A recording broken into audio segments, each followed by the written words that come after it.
يا ربنا اعترفنا بأننا اقترفنا وأن Perempuan berdakwah dengan suaranya bisa.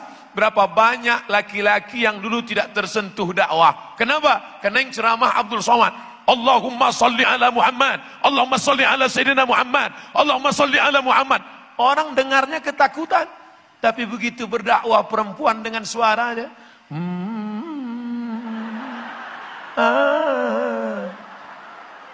orang Korea, ada videonya kan, orang Korea senang selawat. Orang Korea jadi senang selawat. Orang Israel jadi senang selawat. Gara-gara apa? Gara-gara suara yang lembut. Jadi kalau dikatakan, kami ini perempuan Pak Ustadz, kami bisa apa? Sumur, kasur, kubur. Engkau bisa berdakwah saudaraku. Tapi katanya suara perempuan aurat. Suara perempuan itu nggak boleh. Suara yang nggak boleh itu suara mendayu-dayu, mendesah-desah. Sehingga menyebabkan laki-laki yang ada penyakit jadi error. Itu yang nggak boleh. Makanya suara perempuan jangan mendesah-desah, merayu-rayu. Jelas-jelas aja. Apalagi kalau ada telepon salah sambung. Assalamualaikum. Waalaikumsalam. Di mana? Bandung. Bandung mana? Lautan api. Jadi jangan mendesak-desak. Ya, nanti ada telepon. Assalamualaikum. Waalaikumsalam. Di mana nih? Bandung. Tapi kalau diisi dengan sholawat, diisi dengan nasyid, diisi dengan marawis, diisi dengan barzanji, diba, adhiyaul lami, maka perempuan amat sangat bisa berdakwah. Maka jangan katakan kami perempuan tidak bisa berdakwah. Dulu ketika saya kuliah, ada dosen saya perempuan. Namanya Doktor, lupa namanya, Faridah Zamrou. Saya kuliah S2 di Darul Hadis. Darul Hadis, rumah belajar hadis. Syekh kami laki-laki. Nama ketua jurusannya Syekh Rektor, Doktor, Profesor Syekh Ahmad Al-Khamlishi. Tapi ada dosen perempuan namanya Dr. Faridah Zamrou. Kami di lokal 20 orang. Kami belajar hadis dengan beliau, belajar sirah dengan beliau. Orangnya baik, bersahaja, sopan, jilbabnya panjang, menyentuh hati kami murid-muridnya. Tidak ada larangan karena istri Nabi Muhammad sallallahu alaihi wasallam bernama Sayyidatuna Aisyah radhiyallahu anha juga mengajar. Perempuan malu bertanya bagaimana cara membersihkan darah haid. Mohon maaf, darah haid. Bagaimana cara membersihkannya ya Rasulullah? Ngomong langsung malu. Tanya kepada Aisyah. Makanya amat sangat penting fikih perempuan. Darah haid, darah nifas, darah wiladah, darah jerawat, darah bisul, darah nyamuk. Gimana cara membahasnya? Perempuan yang mengerti. Makanya dibuat peran muslimah dalam dakwah. Saya nggak bisa ceramah Pak Ustadz, tapi membuat desainer jilbab. Bagus.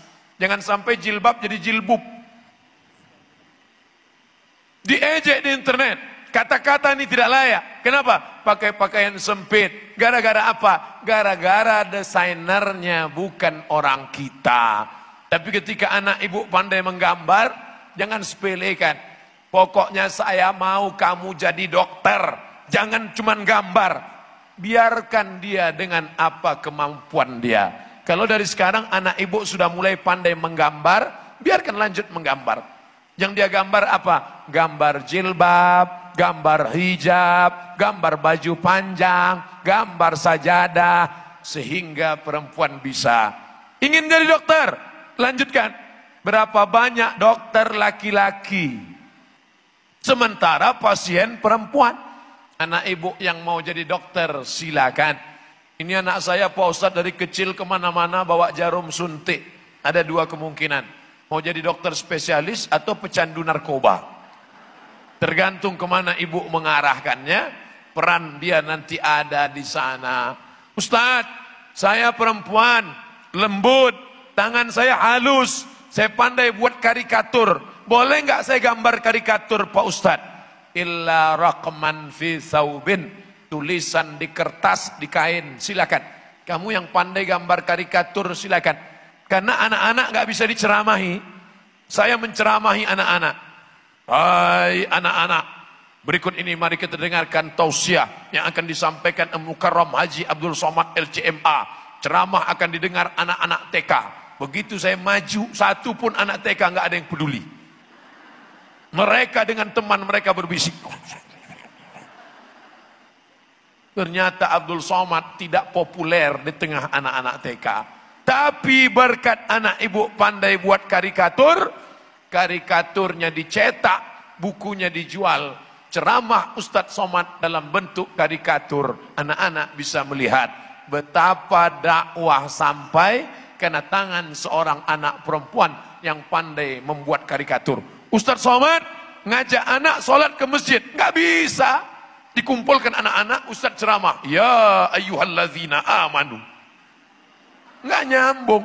Tapi ketika ada anak yang pandai buat karikatur, dia buat sholat berjamaah. Imamnya Batman, muazzinnya Superman, makmumnya Hulk, Dragon Ball. Dibuatnya gambar karikatur. Sehingga begitu mereka ngelihat, nak, lihat nih, Batman aja sholat berjamaah. Spiderman mana mah? Spiderman masih ada yang ngurus. Jarang. Artinya apa? Ada yang jarang bisa dilakukan oleh laki-laki, tapi bisa dilakukan oleh perempuan. Maka menjadi perempuan itu anugerah. Menjadi perempuan itu adalah nikmat. Yang mengatakan gitu bukan saya. Ad-dunya mata. Dunia ini kenikmatan. Wa khairu mata'iha. Sebaik-baik kenikmatan adalah al-mar'atus salihah. Perempuan yang salihah.